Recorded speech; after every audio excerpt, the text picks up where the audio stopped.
नमस्कार, फाइटर समाचार में आपका स्वागत है। पेश आज 12 अप्रैल दोपहर 3 बजे राजस्थान की खास खबरें।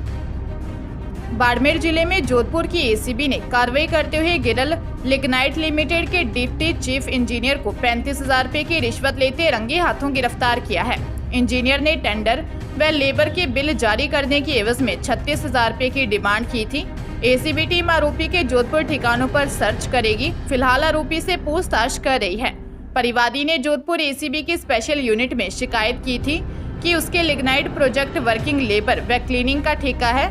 इसके लेबर बिलों का भुगतान करने, बिल बनाने एवं अमानत राशि लौटाने की एवज में ग्रिल लिग्नाइट पावर बाड़मेर के deputy chief engineer Ashok park 36,000 रुपए कमीशन की डिमांड कर रहा है। शिकायत के सत्यापन के बाद एसीबी ने गिरल लिग्नाइट लिमिटेड के डिप्टी चीफ इंजीनियर को रंगे हाथों दबोच लिया। जोधपुर में चल रहे कोऑपरेटिव चुनाव में वर्चस्व की लड़ाई को लेकर दो नेताओं के समर्थक भिड़ गए।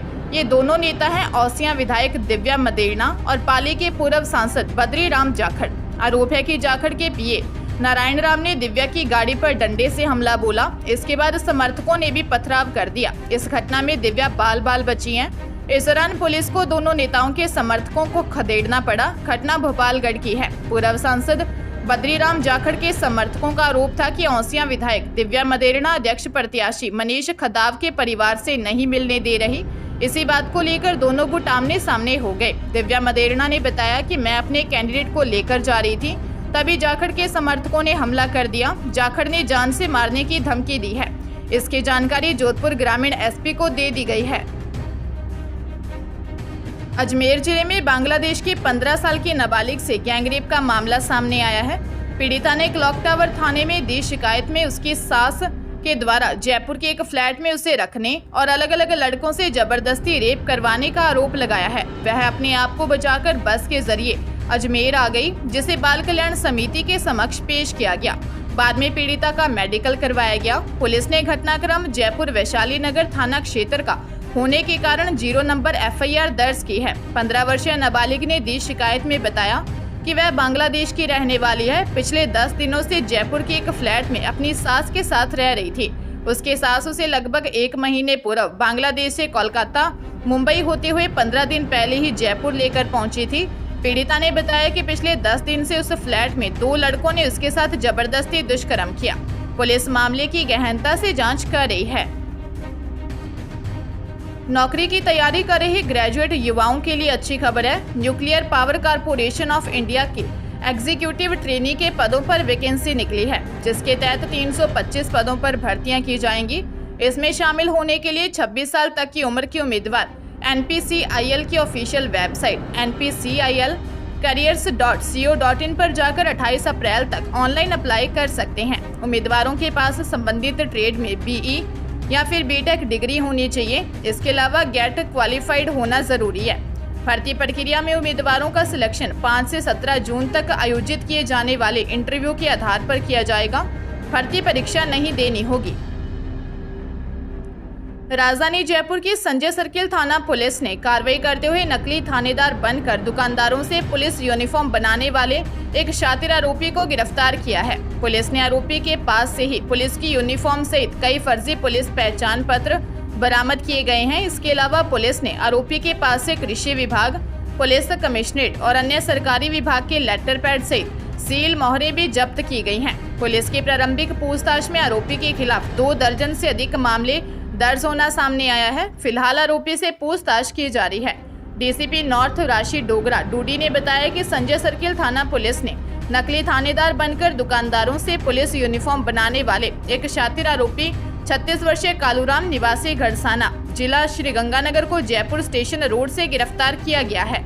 आरोपी पुलिस अधिकारी की वर्दी में लोगों से मिलकर उन्हें विश्वास में लेकर डोडा पोस्ट व बियर बार के लाइसेंस जारी करवाने व कृषि लोन दिलाने का झांसा देकर लोगों से ठगी करता है।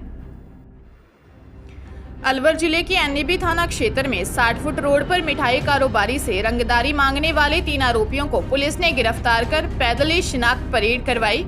इन पर आरोप है कि ये हथियार दिखाकर रंगदारी मांगकर क्षेत्र में भय फैलाते थे। इसी घटना में करीब 4 महीने से फरार चल रहे थे। पुलिस ने इन आरोपियों की 60 फुट रोड पर शिनाख्त परेड कराई ताकि आमजन में अपराधियों का भय समाप्त हो सके।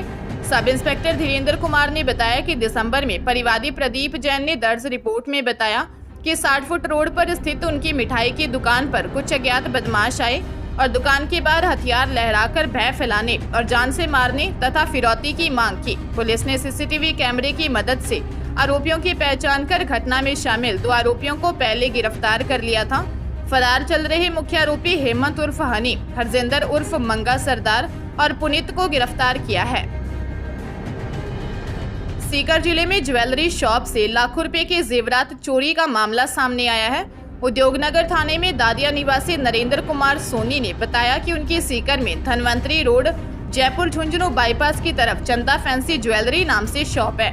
रात करीब 2 बजे के चोर आए, जिन्होंने दुकान का पहले तो शटर तोड़ा। इसके बाद चोर 2.5 किलो चांदी और 1 किलो कच्ची चांदी के जेवरात जिनकी कीमत 2.5 लाख रुपए है और करीब 40 ग्राम सोने के जेवरात जिनकी कीमत करीब 2 लाख रुपए है चोर चुरा कर ले गए। चोरी की यह घटना दुकान में लगे सीसीटीवी कैमरे में रिकॉर्ड हुई है।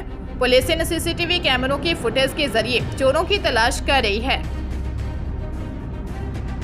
कोटा जिले में राजस्थान तकनीकी विश्वविद्यालय में छात्राओं से पास करने की एवज में असमत मांगने के आरोप में निलंबित एसोसिएट प्रोफेसर गिरीश परमार और उनके 2 सहयोगी स्टूडेंट्स के खिलाफ पुलिस ने कोर्ट के समक्ष 1335 पेज का दूसरा चालान पेश किया है। अभियोजन अधिकारी दीप्ति एस कुमार ने बताया कि आरोपियों पर लगे आरोपों पर सुनवाई होगी। कोर्ट ने इसकी अगली सुनवाई की तारीख 13 अप्रैल तय की है। मामले में करीब 40 गवाहों के बयान भी अब चालान के अनुरूप न्यायालय में होंगे। इसके साथ ही दस्तावेजी सबूतों पर भी अब बहस होगी। बता दें कि गिरीश परमार के खिलाफ अलग अलग थानों में 6 मुकदमे भी दर्ज हुए थे, जिनकी जांच भी स्पेशल इन्वेस्टिगेशन टीम कर रही है।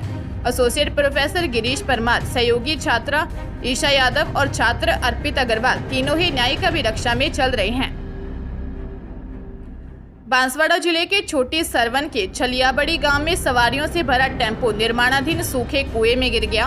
हादसे में कमला, पत्नी कांतीलाल और 8 वर्षीय अजय की मौत हो गई, जबकि टेम्पो में सवार 5 अन्य लोग घायल हो गए। घायल सभी एक ही परिवार के सदस्य हैं। हादसे का पता चलते ही ग्रामीण मौके पर पहुंचे और घायलों को बाहर निकाल छोटी सरवन सीएचसी पहुंचाया, जहां गंभीर रूप से घायल कमला और बालक अजय को बांसवाड़ा रेफर कर दिया। यहां इलाज के दौरान दोनों की मौत हो गई। दानपुर थाना अधिकारी रमेश चंद्र ने बताया कि चालक देवीलाल के घर नौतरा था, उसी का सामान लेने जा रहा था। टेम्पो स्पीड में नियंत्रण खोकर कुएं में जा गिरा। दौसा जिले के बांदीकुई महात्मा ज्योतिबा फुले जयंती के अवसर पर सैनी समाज ने शहर में कलश यात्रा निकाली। 5100 कलशों की इस शोभा यात्रा के स्वागत के लिए शहर में 51 जगह स्वागत द्वार बनाए गए। 1 किलोमीटर लंबी इस यात्रा ने 3 किलोमीटर का सफर 2 घंटे में पूरा किया। इसके बाद सम्मान समारोह में समाज की 300 प्रतिभाओं को सम्मानित किया गया। सुबह 9:15 पर नई सब्जी मंडी बालाजी चौक से कलश यात्रा शुरू हुई। यात्रा शहर के पुरानी अनाज मंडी रोड, PWD तिराहा, आगरा रेलवे फाटक, बडियाल रोड होते हुए कार्यक्रम स्थल सैनिक कॉलेज रोड के समीप एक निजी मैरिज होम पहुंची। शोभा यात्रा में 5100 कलश लिए महिलाएं भजनों पर नाचते गाते हुए चल रही थी। 2 किलोमीटर लंबी इस शोभा यात्रा में पुरुष आगे आगे महात्मा ज्योतिबा फुले के जयकारे लगाते हुए चल रहे थे। शोभा यात्रा में भीड़ इस कदर थी कि शहर के मुख्य बाजार में जाम की स्थिति बनी रही।